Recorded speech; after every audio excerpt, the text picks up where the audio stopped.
Welcome everyone to this exciting interview segment. Today we have the pleasure of sitting down with Vincent Rodriguez III, right? Huh? That's right. Star of the Hallmark Plus movie, Season Greetings from Cherry Lane.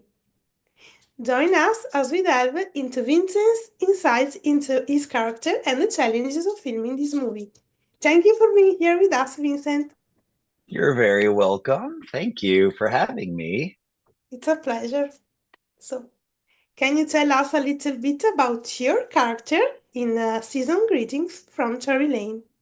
Oh, sure. So I play Zian Harrelson, who's married to Mike Harrelson. And sorry, spoiler alert, last year in the first movie, we were aspiring to adopt a foster child, and we got to adopt a foster child on Christmas Eve of all times. And so the sequel, Season's Greetings from Cherry Lane, which just released on Hallmark Plus last week, we now see the family 1 year later, as if it's been an actual year. So you grew up with us. We're both in the same time period together, and we have been parents for a year. And so our daughter, our foster daughter, Tina, is well acclimated. She is Filipino. My character is Filipino because I am actually Filipino. So score one for the Filipinos in representation. Yeah. and and so in the story, the next challenge Zian and Mike have are having the confidence to be parents. We're both good parents, but we're both feeling like we could be better. We're also struggling with making enough time to spend as a family because Mike is very busy with work, and my character Zian is a music manager and likes to plan ahead. He's also the kind of guy who calms down Mike, but who also is the voice of reason within the relationship. Um, so it's an interesting balance of opposites in that way. We're both insecure about being parents, and we both have our challenges in terms of how we balance work life and home life. So in this sequel, the first of three sequels of the first movie, Christmas on Cherry Lane, you see us dealing with being parents and hoping to live up to the expectation of adopting a kid and building a family. And we also encounter some challenges this holiday season, like most holiday seasons, where you are feeling melancholy. The holidays are a wonderful, joyful time of the year. They are also a down time for us to reflect and remember the things that we're grateful for. And sometimes that means acknowledging being away from your family. I'll be home for Christmas, as the song would say. And also being together with family or chosen family. And that's another aspect we celebrate on in the movie, because you meet characters from the last movie, and they're still a part of our lives. And you see us telling them to their face that they are not just neighbors, they are family. They're more than just friends, which is another sentiment that I think many people can relate to in the holiday season. But the biggest surprise in this movie is probably the gifts that Mike and Zian try to get for one another without the other person knowing. And that's where it gets a little crazy in the household, in the Harrelson household, but it's a lot of fun. You get to meet another relative of Zian Harrelson, so you get to see another Filipino character in the movie, which for me as an actor, it makes me so proud to know that by hiring me and me getting to play my ethnicity, we get to explore the relatives and the representation that is possible with any story. But to actually hire a Filipino actor to play my relative, that's something that is not lost on me as an accomplishment in the representation of Hollywood and how characters are depicted in TV shows and in movies, especially on the Hallmark Channel. Yeah, great. And what initially attracted you to your role in this series of movies? What attracted me to play Zian Yeah, in Hallmark's Christmas on Cherry Lane? Well, yeah, I was approached by them last year. They asked me if I was interested in this part, and they told me I'd be playing opposite Jonathan Bennett. Now, I, like every other person in the planet, am a fan of Mean Girls. yeah. Who I have at the ready anytime a quote from Mean Girls and a quote from Devil Wears Prada. And Devil Wears Prada was written by Aline Brosh McKenna, who was the showrunner of Crazy Ex-Girlfriend, which I was on for 4 years. So I feel very close to these sources, to these pop culture sources, of quotes. And so knowing that I'd be working with Jonathan was so exciting to me because I had, one, never worked with him. Two, I'd never filmed a movie this at this point last year. I also did not anticipate being considered for a role in a Hallmark project, specifically a movie that would allow me to play my ethnicity. And that was something that was handled very carefully. And I am so grateful that it was given the care it deserves. Like actually getting to talk to one of the producers about the script before I signed on to say yes. And we talked about the ethnicity of my character and what his background is, why his name is Zian, and why we should keep his name, and what his ethnic background is, because it's a part of the story. And if we want to really accurately and authentically represent the AAPI community, the Asian American Pacific Islander community, we want to be sure we know where the characters are coming from, especially when were plans to grow the family and to expand it. It also leaves it open for more sequels. Wink, wink, Hallmark. So what attracted me to Zian was the fact that he was a family man, and he uh, he seems he seems to be this kind of Asian American who is highly successful despite picking a profession that is not really considered viable in a traditional Asian American family. There is the stereotype that most Asian American families gravitate towards the type of careers that are related to a financial worth, like being a doctor, being a lawyer, something to that nature. And I am no different from that. I was definitely raised to be a businessman and was expected to be a businessman, take over the family business, just which is a very common trope of many stories, Christmas or not, and very common in the Asian community. So to play a character that was a bit more normalized and not so stereotypical was very appealing to me. And to see a same-sex couple, these two men who, yes, are gay, but the story is really focused on them as a family unit and as a couple in relation to one another.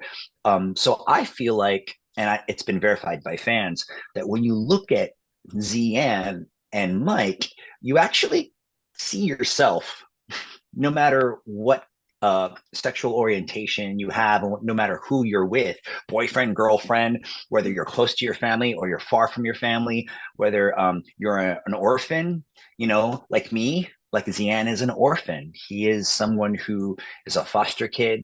He is the product of the love and kindness of strangers. And that's something that I know resonates with so many people out there who don't come from a family life. I'm very fortunate. I had three older sisters. My mom and my dad raised us. We haven't had my dad for over a decade now, but he's still in my heart. He's still in my spirit. And I have very fond memories of spending the holidays with my family. But I also have had experiences working with other actors who are foster kids and who grew up with a family that adopted them.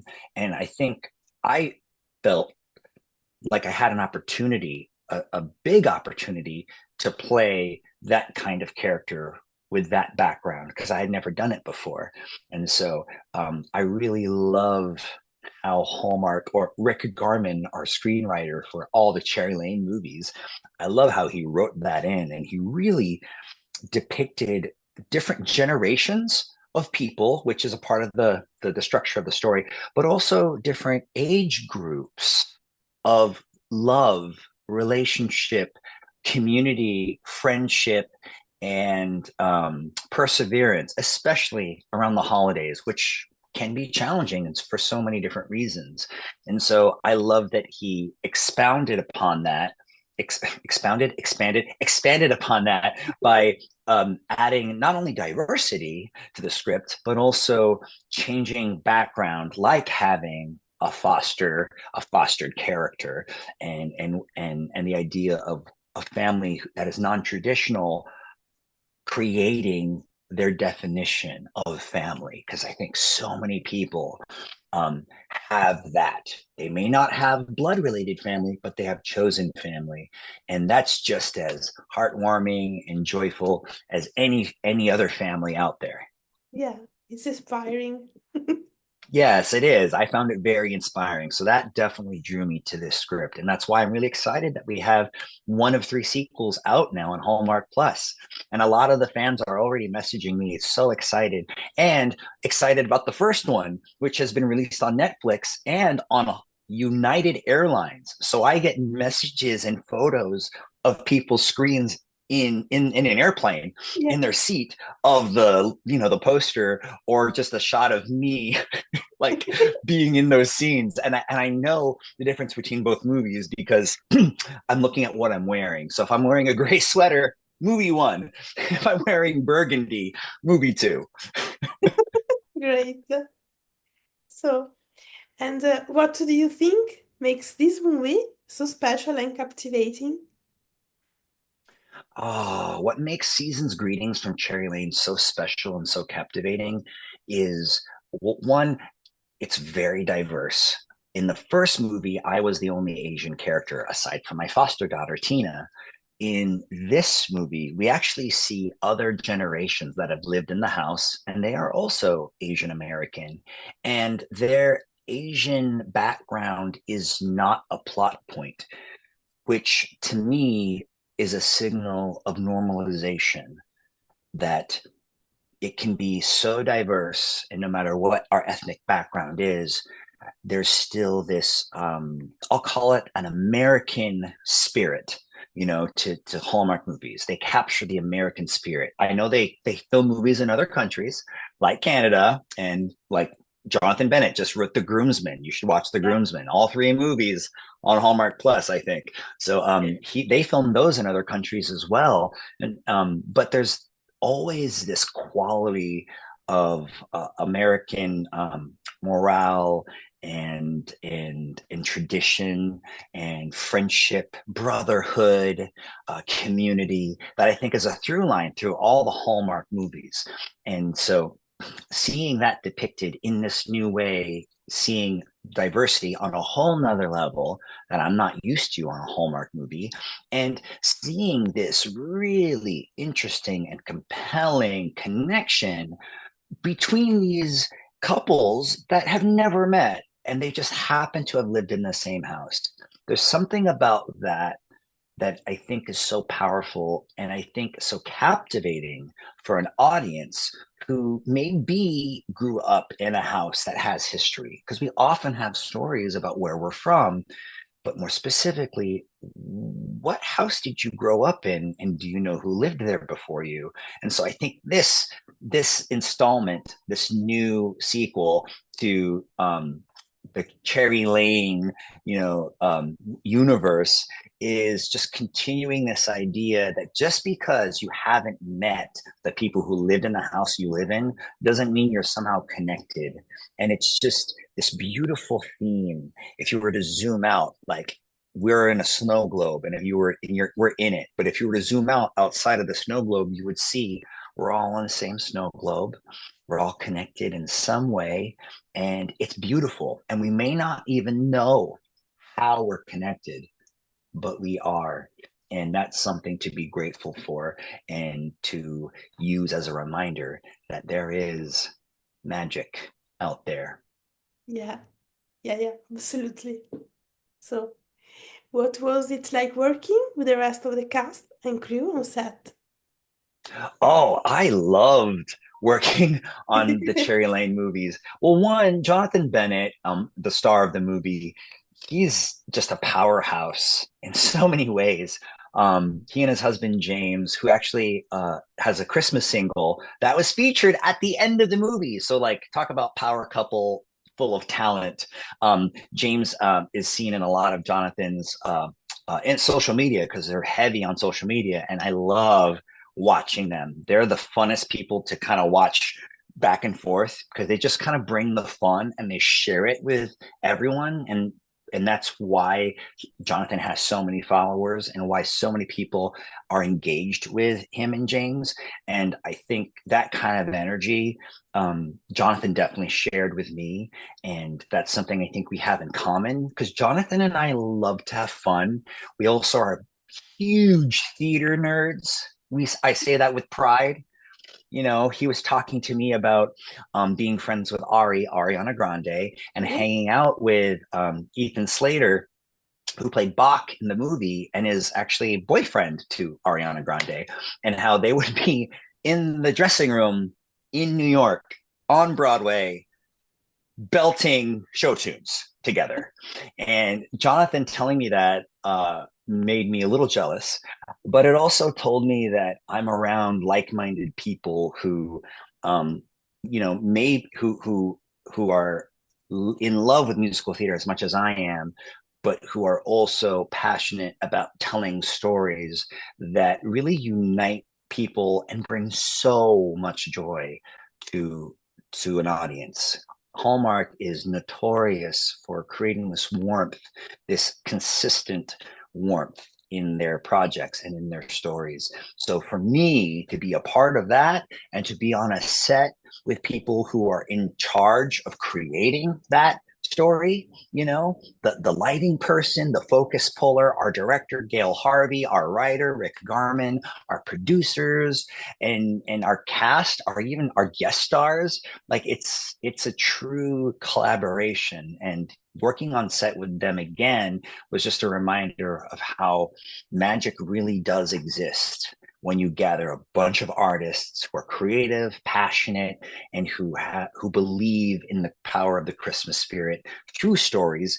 We can just make something up that wasn't there before. The script was there, but once you add us and you add the fun and you add the passion and the inspiration and the joy and the randomly belting musical theater numbers between takes. Oh, and dancing. There was a lot of dancing. Gail Harvey, our director, is actually a tap dancer. And the first thing we did last year when we filmed, after filming, was we took a tap class together. And we did it again this time. So Okay.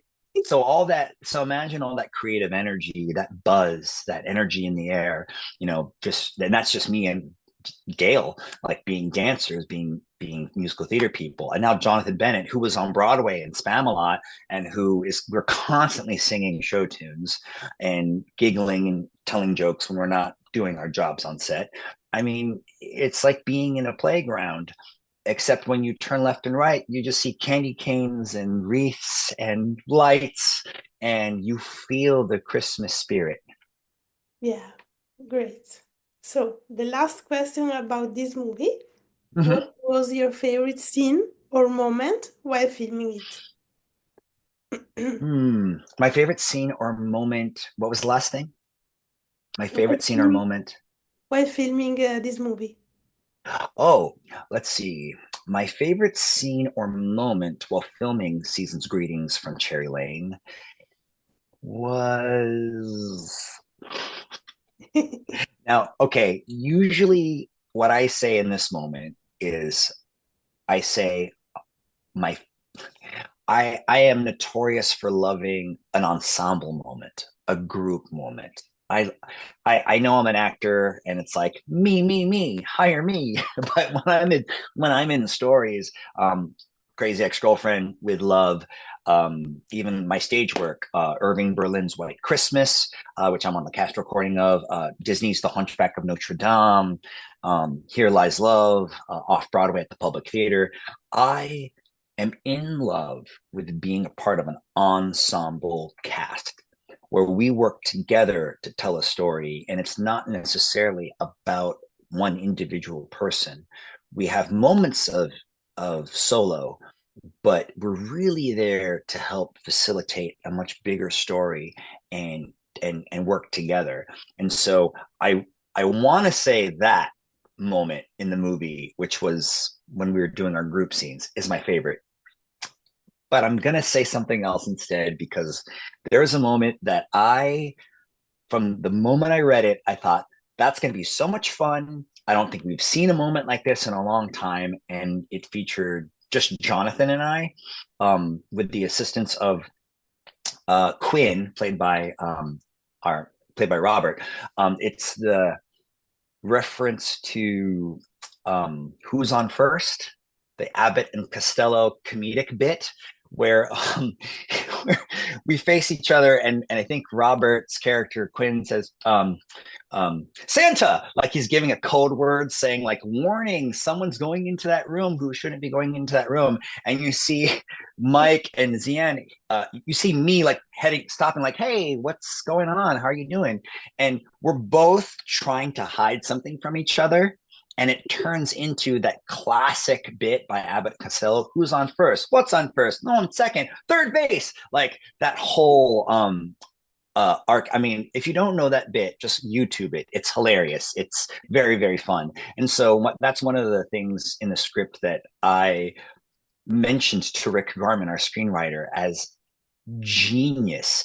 He wrote it in such a way, and it was just so gratifying to do because it's a classic comedic thing. Like I'm not Abbott, I'm not Costello. What reasoning would I have to do that bit or be in a scene like that? Well, Rick Garman wrote it, and Jonathan Bennett and I had a heyday filming it. It didn't take us long to film it because we rehearsed it so many times in the car ride on the way to set because we knew what it needed to be. And we knew that in order for the joke to work, we couldn't know what the other person was trying to hide. And so, from an acting standpoint, that was the challenge because the writing is funny, but it's funnier when the actors really play these characters as if they don't know what's being hidden. So at first, I'm the one I'm the one hiding something from Mike. I'm like, oh, why do you need to go in there? He's like, I need to get a thing. And I'm like, what thing? He's like, a thing in the den. I'm like, well, I can go get it. And I can go get it. He's like, no, you can't. And I'm like, well, why not? He's like, because you don't know what it is. And I'm like, well, why not? And then I say something to him, and then he's like, oh no, I have to hide something. So we were constantly trying to hide something from each other. And it just made it such a delightful bit to do. Because I know a lot of our audience is diverse in age range. We have young people watching Hallmark. There's a lot of older people watching it, and for the older people, I'm sure they're familiar with that bit by Abbott and Costello. And so I think to bring it back and share it in this way is a great way to bridge the two generations, the generation that knows the original and this new generation that I think is going to find it funny, and now they'll know why because they Yeah. can ask their older generation or they can just YouTube it. So Abbott Costello, who's on first, classic bit. Rick Garman took that, was inspired by it, put it into that scene. Thank you, Rick Garman, if you're watching this, because Jonathan Bennett and I were like giggling in the car. Just like it was so fun to do. So That's that's my favorite moment in the movie. amazing. So, change of subject. Yes. I mentioned three highlights, my highlights in your career. Mm, Ex-girlfriend, with love, yes. and insatiable.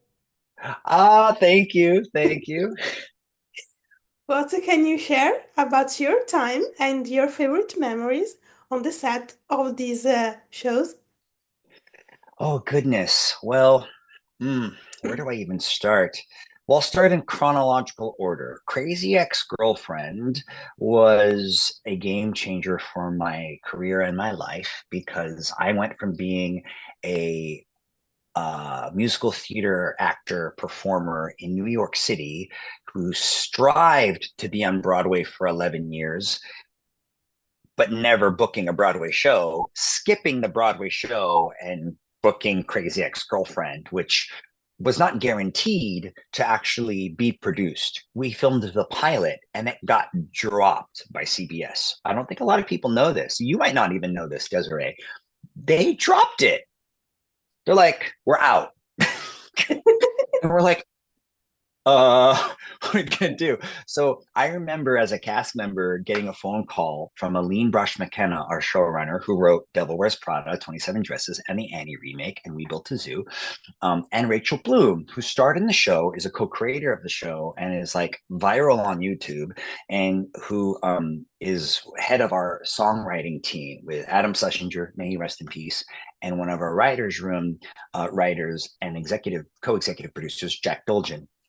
So Rachel had a lot on her plate, and Aline and Rachel worked so tirelessly to create Crazy Ex-Girlfriend and to hire a writer's room who just like blew the writing out of the water. We get compliments all the time about the writing, and it's because of that writer's room. So imagine, if you will, Desiree, these two amazing women who co-created the show having it dropped and then having to sell it, like convince other people to make it. And I think the story goes, there was one day amongst all their pitches, all the days they'd spent pitching it to different networks and streaming services, they heard no in one day 7 times. Ooh. 7 no's in a day. That's painful. Yeah. Only to like, and don't worry, the story ends positively because then they eventually went to the CW and met the president at the time, Mark Pedowitz, and he loved the idea and said, "We don't do half-hour comedies; we do hour-longs. Can you make it longer?" The answer was yes. Can you tone down the adult content? Yes. Can you take out the profanity? Yes. You have a show. We only had 3 months, Desiree. This was a quick pickup. And so I remember getting that phone call. I was in New York City and I knew that Aline and Rachel were shopping the show. So we knew there was a chance it could get picked up, but we didn't know when or if it would. And that day came and Rachel and Aline said, "Congratulations, you're going to be a TV star. This is going to happen soon. Like in a few hours, it'll be announced on Deadline and your life is about to change." And they were right. The show is near and dear to my heart. I'm still on the text chain with the CXG cast members. I call them the CXG Fam Bam, which is a quote from the writing team. We have over 130 original songs and music videos, choreographed by our two-time Emmy Award-winning choreographer, Catherine M. Burns, who is a dear friend of Rachel's and a dear friend of mine. The synergy on set with the series regulars and the guest stars, like every person who was hired on Crazy X, we had so much fun. They even the celebrities they brought on, Patti LuPone, Patton Oswalt, Dr. Phil. We had so many people on this show. It was maddening. The kind of Josh Groban, like we had some Leia Salonga, Princess Jasmine, the voice of Princess Jasmine, the voice of Mulan, the original Kim and Miss Saigon played my aunt. Yeah. I'm out. I'm out. Like, like, get out of here. I actually fainted.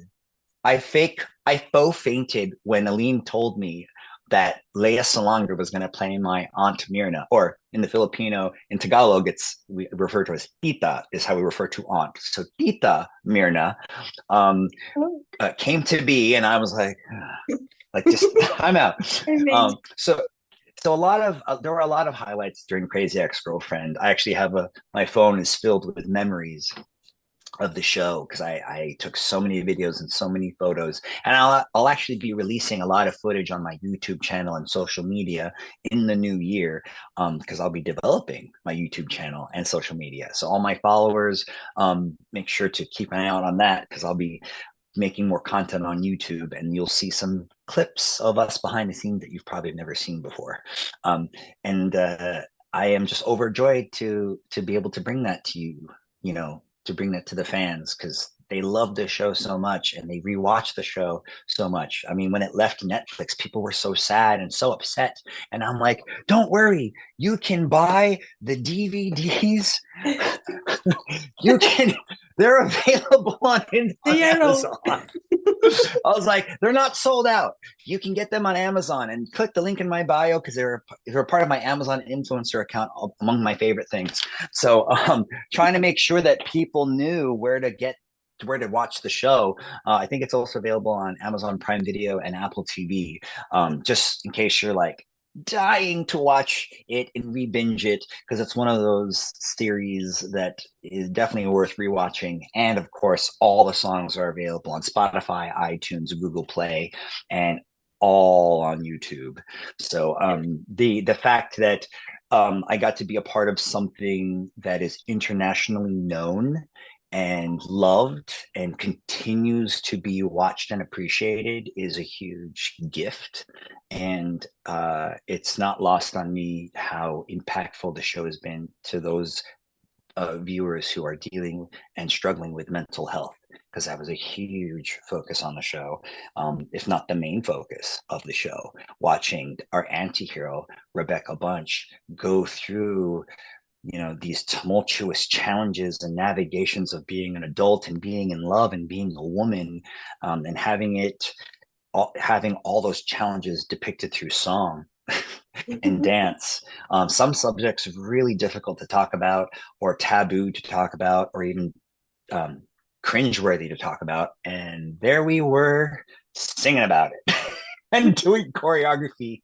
And a lot of people have come up to me voicing their utmost appreciation for how we depicted mental health, and how it's helped a lot of people come to terms or find out that they also have border personal disorder, like Rebecca Bunch, BPD, and I definitely have been coming out more so in the last few years about my mental health, because that's something that is really important in our country and in this time, and we're becoming more open to talking about it. And I think Crazy Ex-Girlfriend was one of those shows that kind of cracked open the door, and now the door is open, and now we're just slowly opening it up wider and wider so that more people are feeling seen, understood, and not alone when it comes to their mental health challenges.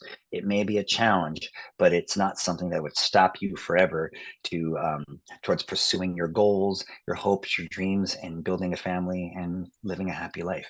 So Crazy Ex-Girlfriend gave me that. And I know that's a broad answer, but that's the truth.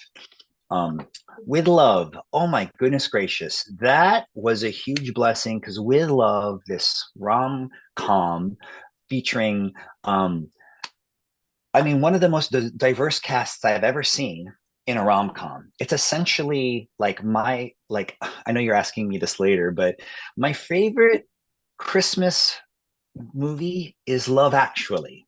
Yeah. I I had that on DVD, and I remember being on national tours of Broadway shows like Anything Goes, 42nd Street, Xanadu, and Pippin, and I would watch the same DVDs over and over again. And Love Actually was one of those movies I would watch any time of the year, but especially at Christmas time. It always made me cry, but in the best way.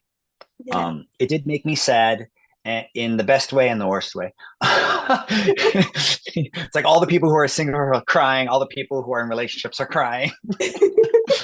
But Love Actually was an archetype for me, and getting cast in with Love, created by and show run by Gloria Calderon Kellett, who show ran One Day at a Time on 3 different networks and streaming services.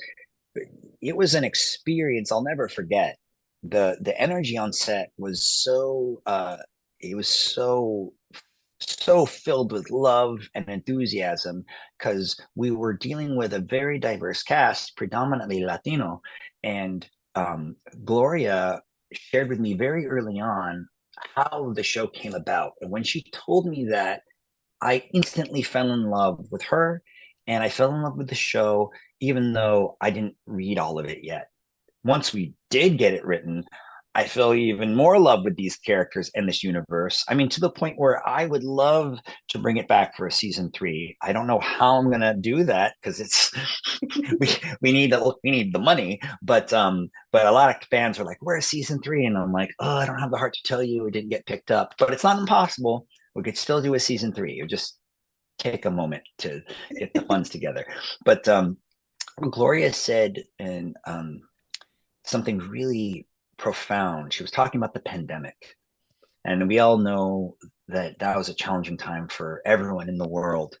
And for her, she said her challenge was having a typical day during the pandemic, which can be depressing, and wanting to watch something on TV or to go on her phone. And she asked herself, after scrolling and looking for things to watch, where's my family? Where are my people? Where's the Latinos? Where's the Latinos? Where's the Latinx? Where's the Black people? Where are the Asian people? Where are the gays? Where's the trans community?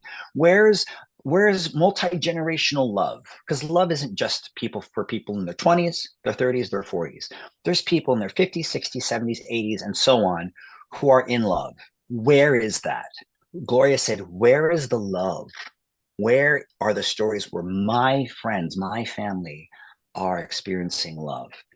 After Gloria Calderon Kellett had this realization after searching social media and just her TV, like all of us during the pandemic, she went, I'm going to write a project. I'm going to write the show that we aren't seeing.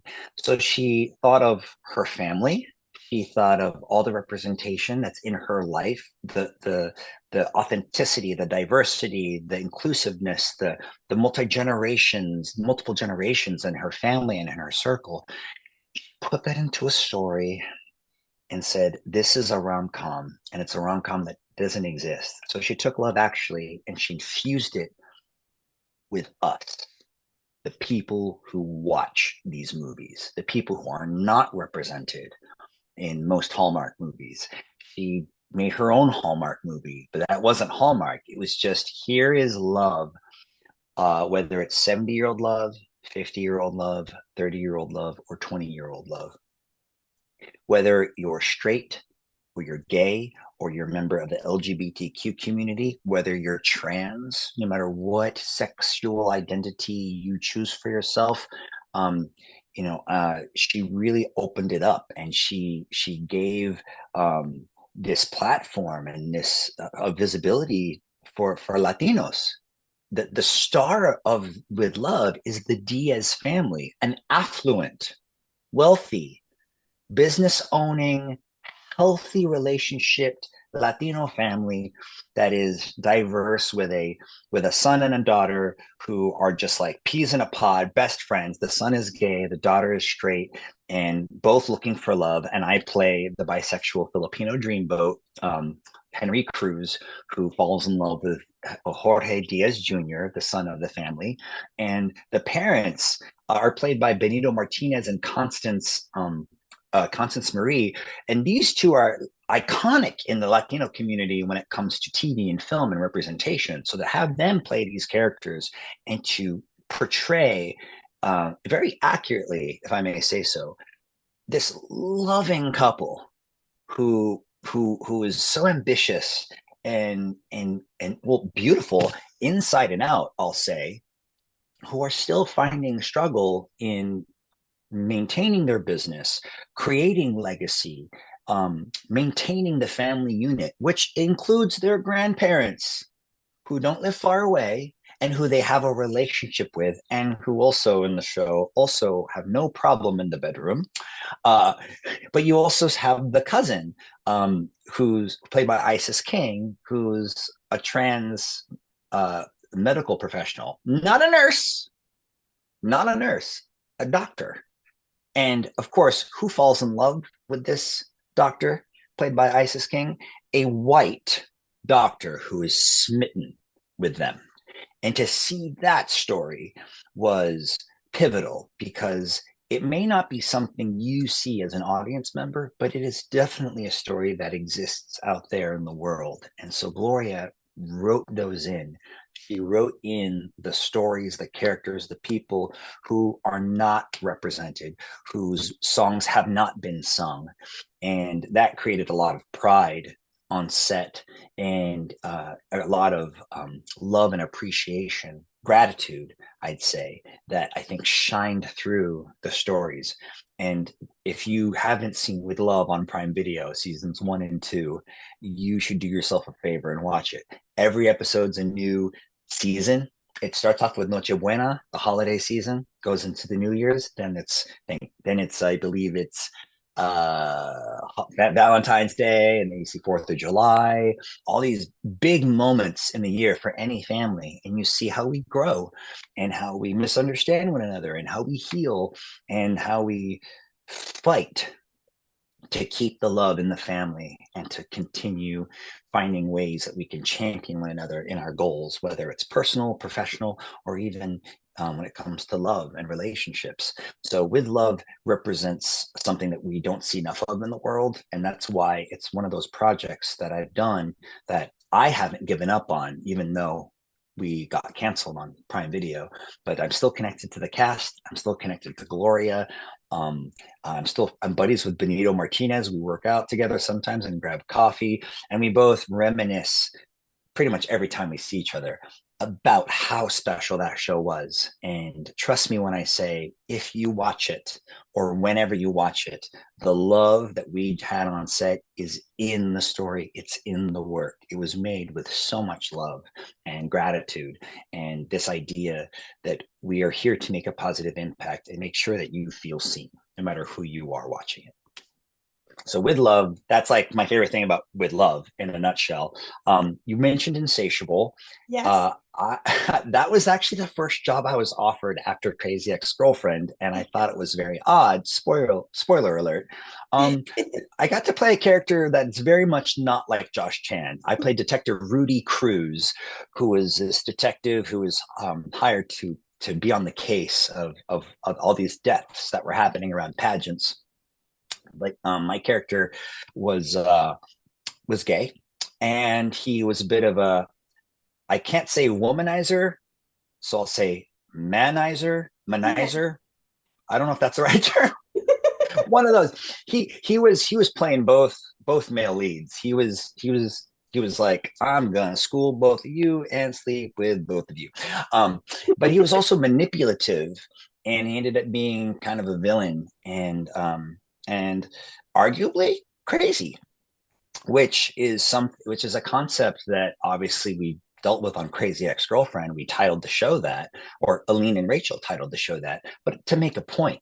And so Rebecca Bunch, the character, the lead of Crazy Ex-Girlfriend, does seem crazy, but you find out she's not crazy. She just has mental health issues, and that term needs to be readjusted and needs to be used with more care. And so the showrunner Lauren Gussis, who was the showrunner of Insatiable, told me in the very beginning, I thought it would be so funny and such a deep cut, like a very behind the scenes special Easter egg for Josh Chan, the actor playing Josh Chan, to go from playing the innocent Josh Chan character opposite a quote unquote crazy person in love with him, to being the crazy person who's in love with two men, Yeah. and you know what I mean? So she thought that was funny. And I thought, okay, let's do it. And so getting to play that was a lot of fun. The cast was amazing. I couldn't believe I got to work with Alyssa Milano. I was a huge fan of Who's the Boss as a kid. And Yeah. so getting to work with her, and spoiler alert, I got to kidnap her. That was fun. Um, and And I got to give one of those like evil villain speeches of like what I plan to do to you now that I kidnapped you. And I got to do that scene with Alyssa Milano. I was just beside myself. I was so nervous that day. I was because I didn't want to. I was like, oh no, I got to make sure I do a good job. But Alyssa was lovely. She's such a family centric human being. She loves her kids, and so it was fun to talk about her family and how that kind of fuels her life and so we had a good time on set, kind of having that kind of friendly vibe, and it definitely translated in the work. And Insatiable does have a zaniness to it that I think a lot of the viewers are attracted to. I often get recognized for Insatiable, not in public, on TikTok and Instagram Live. So yeah, I go on lives on Instagram and TikTok, and not without fail, someone will pop on who's never followed me and say, "Why is the detective from Insatiable on my FYP?" Or "You look like the detective from Insatiable," or "Is this the dude from Crazy X?" And it's just like, is this like everyone's like, "What? Who are you? And are you real? Is this really you?" And I'm like, "Yeah, it's really me." Um, so it's cool to see that people are continuing to watch Insatiable seasons 1 and 2, even though the show got canceled many, many years ago. But that's the cool thing about streaming services. It doesn't matter when the content was made. What matters is you found it, you love it, it's there for you. And sorry, when you meet one of the cast members online, you'll find out it didn't get renewed. So people are like so bummed. They're like, "Where's season 3? No, that can't be. We want a season 3." And I'm like, I'm sorry, I don't know what to say to you about that. But Insatiable was zany and fun to make, and I loved flying back and forth from LA to Atlanta to film it. I got to train in handgun handling, because it's a very specific, technique to use when you're playing a law enforcement officer. And I really love action movies and martial arts. As a double black belt and weapons specialist, I've always wanted to play a role that involved action, or being an authority figure or a military person. And so this felt like my slow dip into, yeah, to like starting to play that. And I'm actually writing and creating some action projects right now, some film and TV projects that are action centric. So 2025 is going to be the year of a lot of dance for me, a lot of singing, and a lot of martial arts in my projects, whether it's live or it's on a TV show or a movie that I'm developing. So Insatiable like has a very special place in my heart, because it opened the door for me and gave me a place to play with an amazing cast. Debbie Ryan was our number one on the call sheet. She was lovely, and the writing was just so zany and fun. So I didn't have a choice but to just have fun. I mean, we even had a crew that brought the fun. I remember our cinematographer, our camera people, our crew. We ate well. They fed us really well, and it felt like another family that I got to visit every once in a while in Atlanta. So as you can tell, I've been very fortunate and blessed to have been a part of shows that pretty consistently had a ensemble energy. Crazy X, With Love, Insatiable. And so I noticed that pattern in what I do. I even noticed it in my credits. I was in the ensemble of Hunchback of Notre Dame for Disney.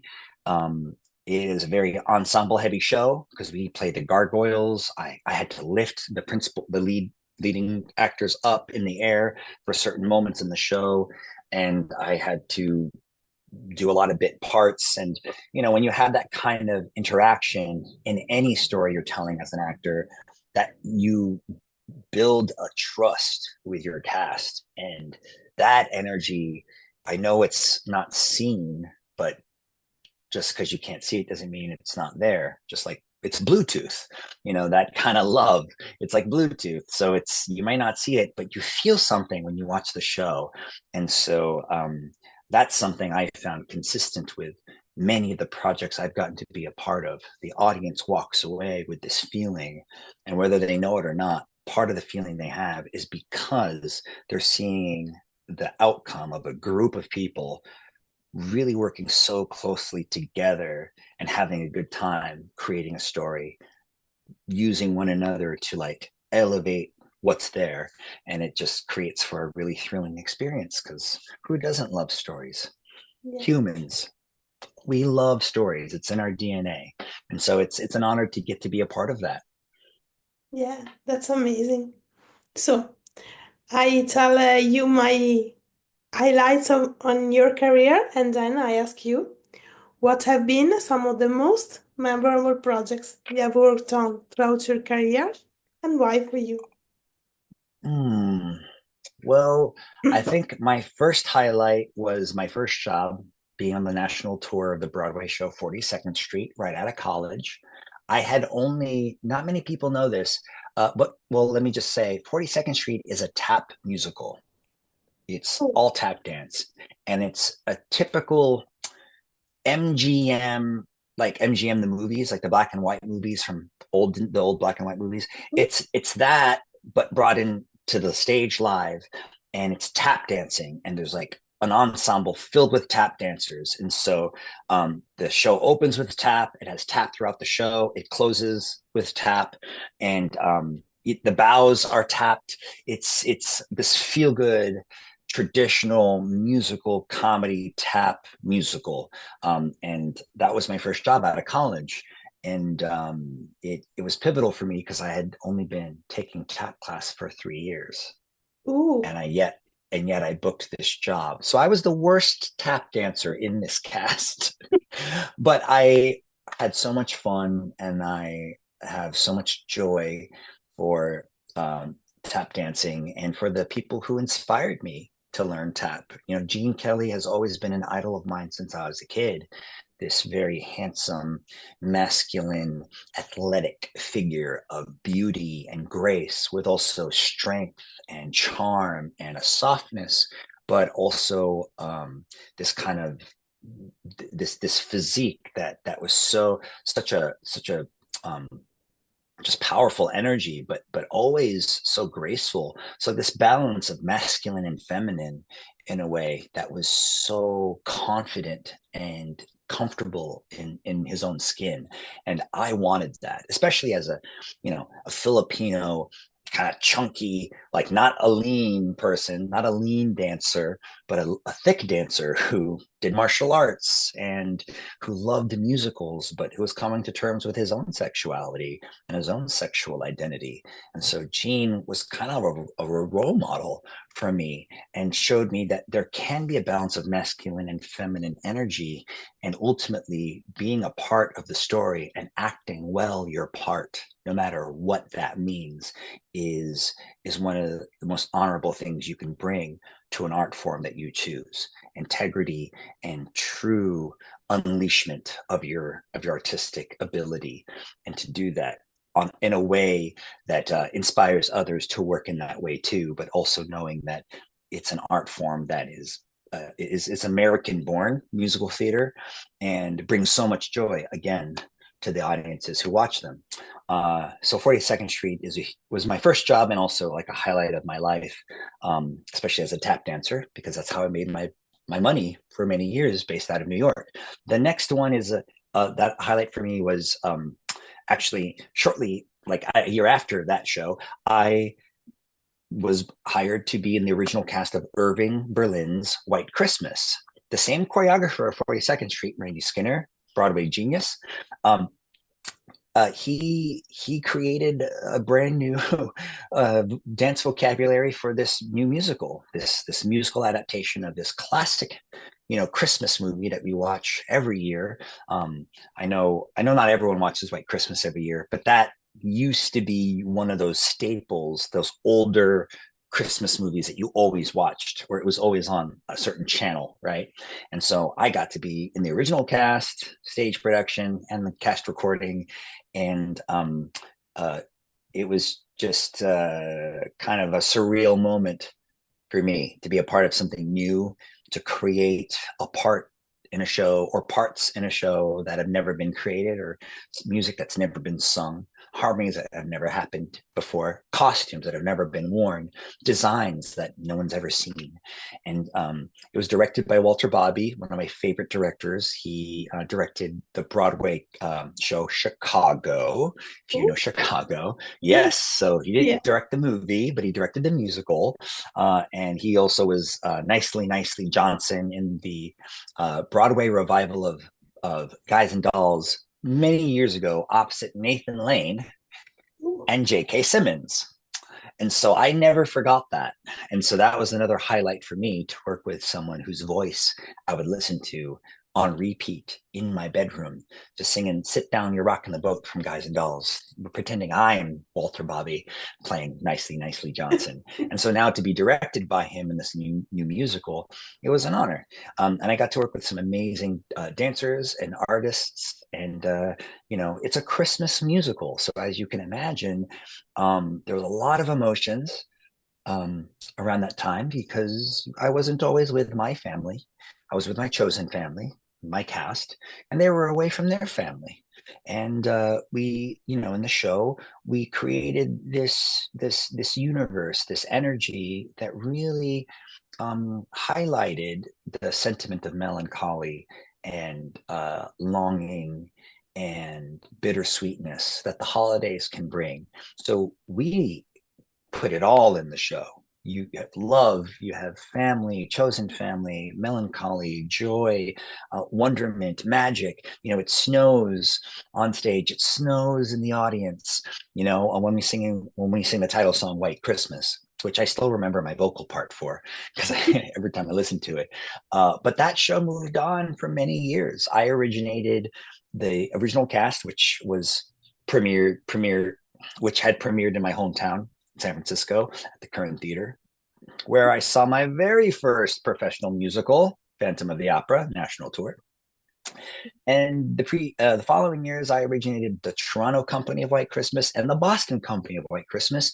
And to this day, it's not only has it been on Broadway, but it's also been licensed in other places every year, and sometimes multiple productions per Christmas year, whether it's regional or it's actually the same creative team, choreographer and director as before. It's actually happening now in two different places.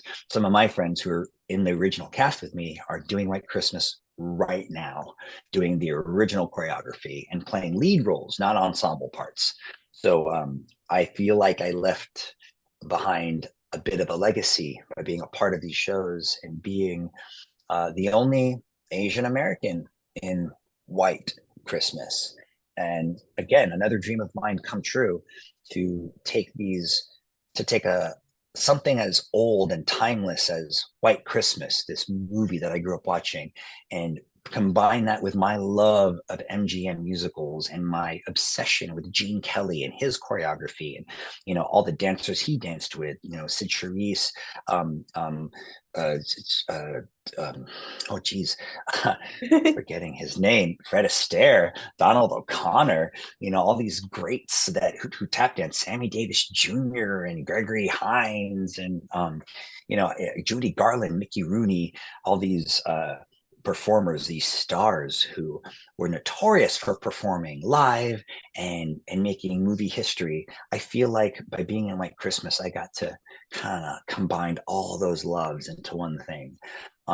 So now that leads me to my next thing is Here Lies Love off Broadway at the Public Theater, the first Filipino musical, or they called it a disco paparetta, because it was music by Fatboy Slim and David Byrne from the Talking Heads.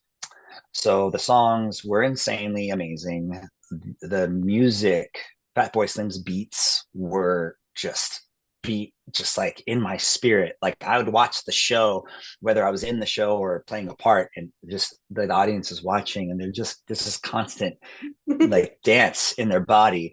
That was pivotal for me, to be a part of a story about my Filipino culture, about the Marcos administration, specifically Imelda and her husband Ferdinand and her former boyfriend, Ninoy Aquino.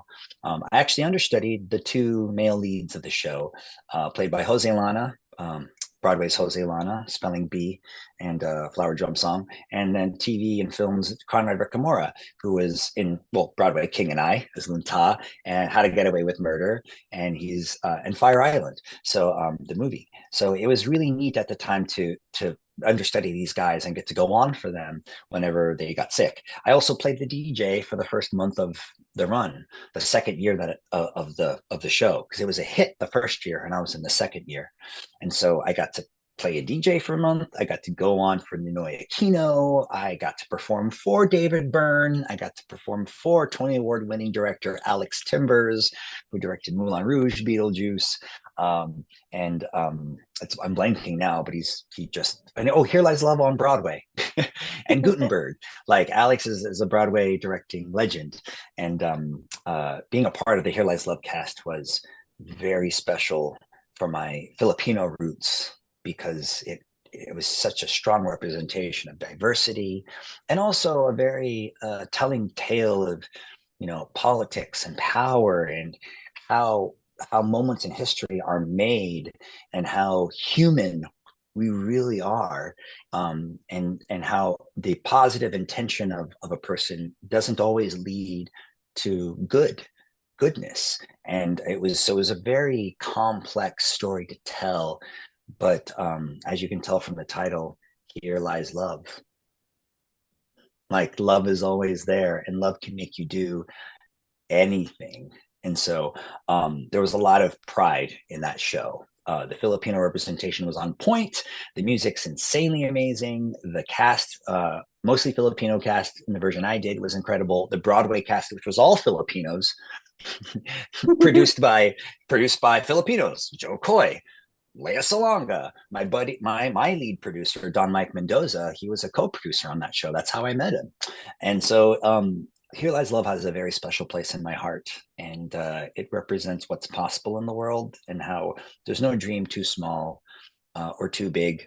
Yeah. You know, there's a lot to be said for taking an action because of love that you feel in your heart for your people, or for people whose stories aren't being told. Just like I was saying earlier about With Love, how Gloria came up with the concept for that show, and how Here Lies Love came from David Byrne's just his curiosity about history, and wanting to take this idea that he workshopped with the original cast in another place. Like, Here Lies Love wasn't an overnight success. They developed it and created some staging that is still revolutionary to me, that I've never seen in any musical or any play.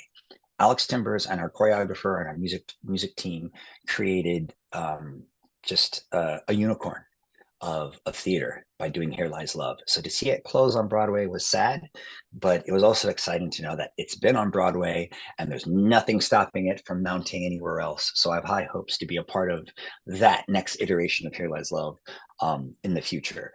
So aside from Here Lies Love, Crazy Ex-Girlfriend was a huge highlight for me. I mean, I was Josh Chan, the first Filipino romantic male lead on network television. I didn't know that at the time. Thank goodness, because that's a lot. But that's what I'm known for. People recognize me all over the world, UK, New Zealand. I have fans in Australia and the Philippines, and it feels good to know that people really resonated with the show and my character, and I love that people took from it not just the entertainment aspect, but also the mental health normalization and just representation. You know, it's because mental health is something that we all struggle with to various degrees, and not everyone is brave enough to face their own mental health. And if they are brave enough to face it, then to go through all the steps that come out when you face the truth. And so the show represents the strength in pursuing that, and how when you do, make sure you have your friends nearby, and trust them and let them be there for you, because that's what Rebecca had. She had that with my character Josh and her other love interests, and it was just a beautiful story about her journey of mental health, but also finding herself and and ultimately loving herself and knowing that she is the true source of her own inner peace and her own happiness. So being a part of that, it resonates with me in so many different ways. Um, so I think that's, I mean, and aside from that, Christmas on Cherry Lane, which you already talked about. I mean, I Jonathan and I played the first same-sex couple to ever star in a Hallmark movie. Right. There had been queer characters before, but not in starring roles. And so for me, it really hit me the idea that I'm one half of what is the first Yeah. in of this kind, and I'm Filipino, but I'm playing a Filipino, and that's huge for me because that's something I'm very proud of. You know, I grew up, in a Filipino household. I'm Filipino American. I didn't go to the Philippines at all, really, with the exception of a visit I took when I was 5. But I don't Oh, remember. I don't remember what that was like. And I'll be back there end of January, I think. oh, Thanks to my lead producer, we're doing a concert, a solo cabaret, singing songs, doing dances from Crazy X and other musicals I love, sharing stories from behind the scenes and also from my personal life, so people can get to know me, and also sharing my love of magic because I'm a professional magician who just never really showed people because I want to focus on being an actor and a martial artist. But magic has been a huge part of my life and something that I've been doing for a very, very long time, and something that most people don't know that I can do. So they don't know that I can make things disappear and reappear like that. And like as you can see, it brings a lot of joy to people, whether they're strangers or people I know. And so I feel like I've been very fortunate in experiencing this exchange through magic since I started doing it in high school all the way through college, and being a musician where I get to emote, through my instruments and create an energy with a band and then create a reaction from an audience. And then being an actor who does musicals and getting the same kind of interaction. And like you said, or like you've asked me and you've highlighted for me all the different projects I got to be a part of, which are again examples of creating wonderment and eliciting inspiring a response from an audience, and knowing that after sharing my art with them, my story with them, they're changed, and and my work, my art form, my passion can bring joy into people's lives, and I love that. It's an honor to be in such a position, and I wouldn't be doing this if I didn't love it because it is very challenging, and I would not suggest this profession to anybody. I would say do something else because it is not easy. You gotta love it so much. It can't be about money. I didn't do this for the money. I'm very fortunate that I've made a living being an actor. The stage work in New York turning into TV and film, which led to doing more TV and film, me having a house, a car, getting married to my husband Greg, and having our dog Kona, getting to open up my career to voiceover work and doing my first animated feature film on Netflix, Arlo the Alligator Boy, with executive producer Alex Garingas, who I'm working with now on a brand new music related project, and getting to produce my first song, like with him, a song that he wrote for me and that I got to create musically, which I'd never done before. Like, not like in a musical. No, I'm talking about like, here's a song for you, whatever you record, we're going to use. ooh. You have a harmony part? You had a harmony part? Let's record it. I'm like, is this how this works?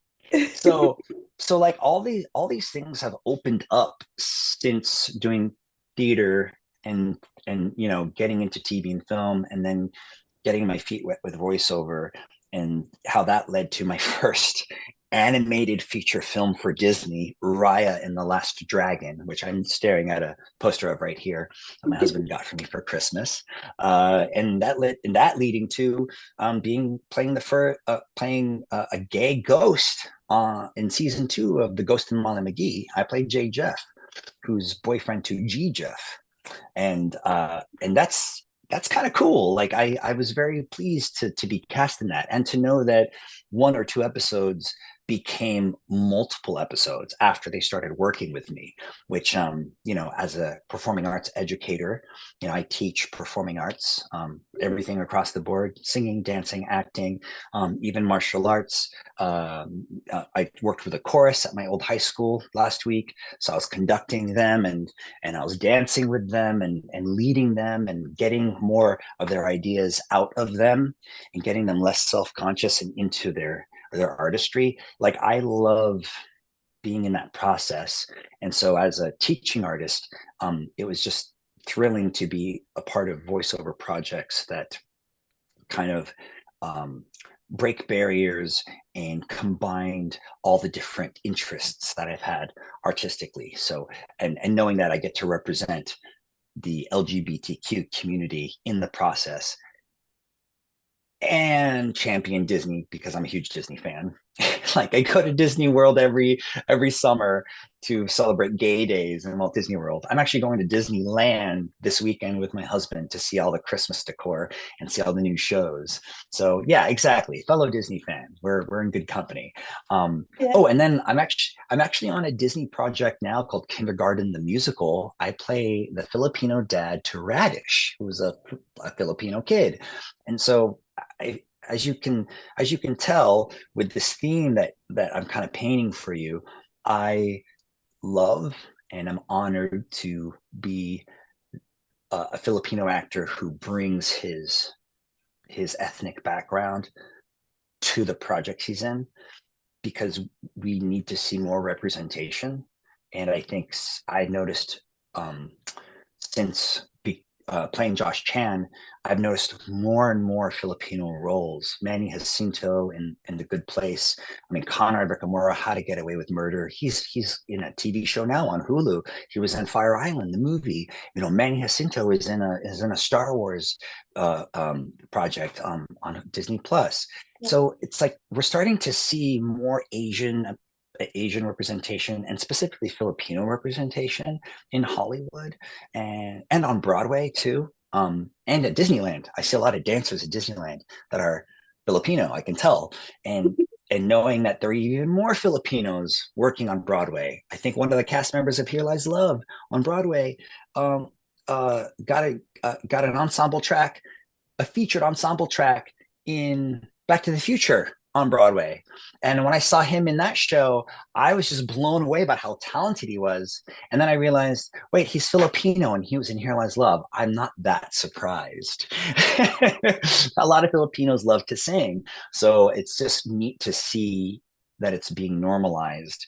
More Filipinos are paving their ways in the entertainment world, and as a result are inspiring other AAPI community members, especially Filipinos, to pursue their dreams and hopes and goals of being a professional working actor, performer, entertainer. Amazing. So, the last question, can you Mm-hmm. tease us something about your next projects? Oh, next projects. We've talked about Cherry Lane on Disney Plus. Uh, well, the kindergarten, the musical project I'm on Disney. It is on Disney Plus. I don't think my episodes have aired yet, so keep an eye out on that. Mhm. It's really cute. The episodes are short, and it is a musical, so all the songs push plot, and the songwriting team are a famous band that's very well known, and so the earworms will definitely get in there. They're gonna stay in your head, and in a fun way. And so keep an eye out for that. Kindergarten the Musical on Disney Plus.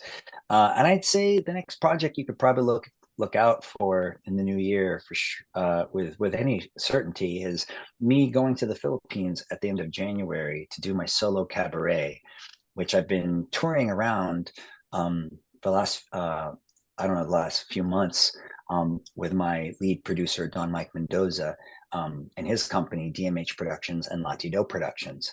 We've created this unique show, and my inaugural solo show. I've never done a solo show like this. I mean, I don't think my magic show in high school counts. And I don't and I don't think my solo night in the lobby of a Chelsea hotel in New York really counts. Though even though that was the first time I had been the only one of the only people singing on a stage, this feels like a brand new experience because I'm not just singing songs. I am um, uh, in this solo cabaret show that's going to be in the Philippines at the end of January and hopefully in LA in February, I'm really bringing myself. So if you are familiar with my work and you follow me, you're going to get an even deeper insight to what makes Vincent Rodriguez III and how I became Josh Chan and why I'm so interested in musical theater, singing, dancing, acting, martial arts, magic. Like you're going to find out all these things and it's going to be a surprise. And for the first time, I get to I get to do whatever I want on a stage and say whatever I want because the show is not scripted. It's live. Yeah. It's alive. So it can change no matter it can change no matter what. And anything can happen. And so that's one of the things I love about my show is that I get to really connect with the audience. I look them in the eye, and I even get to meet them before the show. I always have a VIP reception. You get a private magic show, and the bar is open, and you get to meet me before the show starts. And what's cool about my solo cabaret is after the show, I always meet the audience. You can get in line and there's a step and repeat to take photos in front of. And that's where I get to actually talk with you and I can get a photo with you. And it's really cool to get to connect with my fans in that way. And so yeah, that's going to be in the new year in the Philippines end of January and in LA sometime in February, I hope. I also am crossing my fingers for a little Southern California tour. My wish list, Desiree, is we do San Diego, Palm Springs, West Covina, where Crazy Ex-Girlfriend takes Yes. place. I know. I was just like dreaming of that. Like I didn't think about it till actually the other day. So if it's a surprise to some of you, it's because I just came up with it. But it would be great if we could do those three cities and then play Los Angeles. That's that's my dream. I also have high hopes to make my Broadway debut in the new year. So I have a lot of goals that I want to tackle, especially now that I'm collaborating with Don Mike Mendoza and his production company, combined with VR3 Productions Incorporated, my production company, and partnering with Invincible Media, which is another production company I'm collaborating with. So it's going to be a new year of new projects, whether it's TV, film, and even writing my book, Becoming Josh Chan. That has also begun.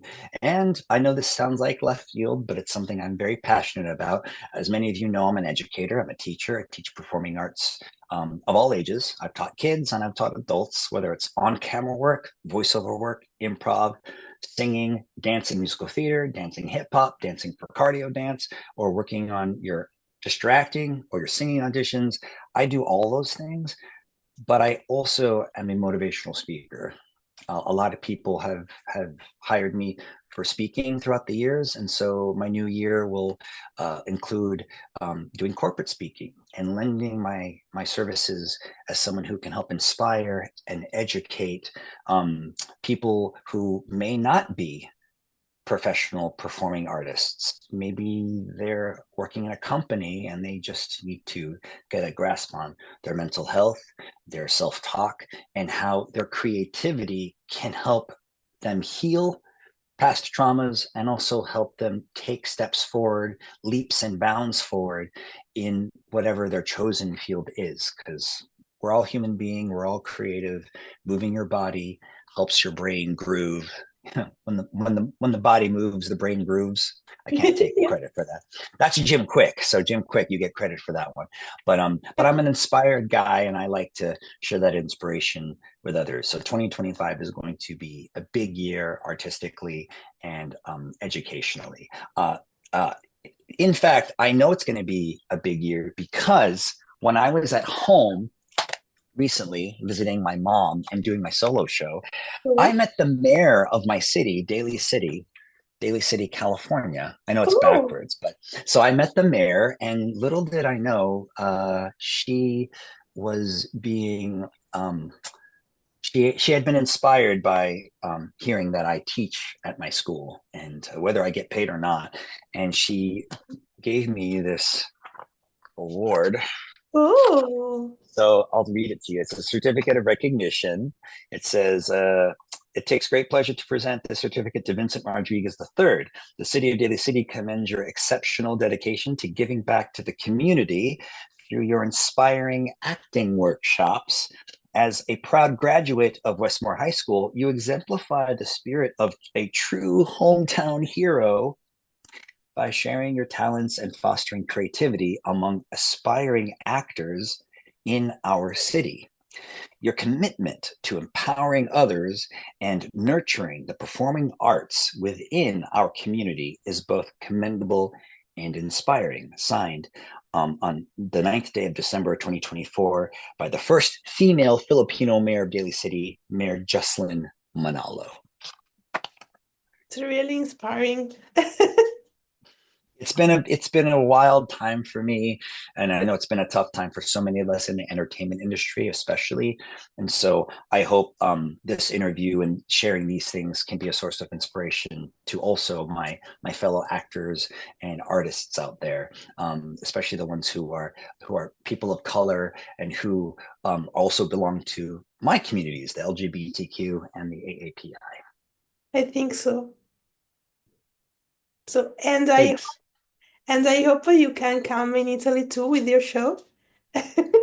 Oh, we got to add it to the list, Desiree. UK, New Zealand, Brazil, Italy. Sign me up. Yeah. I would Great. love to. I'd love to perform for you, Italy. If you're watching Italy, you Yeah. out there watching, I want to perform for you too. So this is it.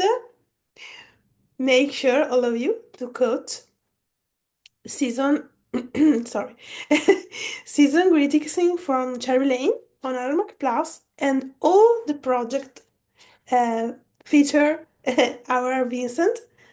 And thank you, Vincent, to join us today. It's really been Thank a you for. Thank you, Desiree. It was a pleasure. Thanks so much. Thanks, everyone. thank you all for watching. Bye. Bye.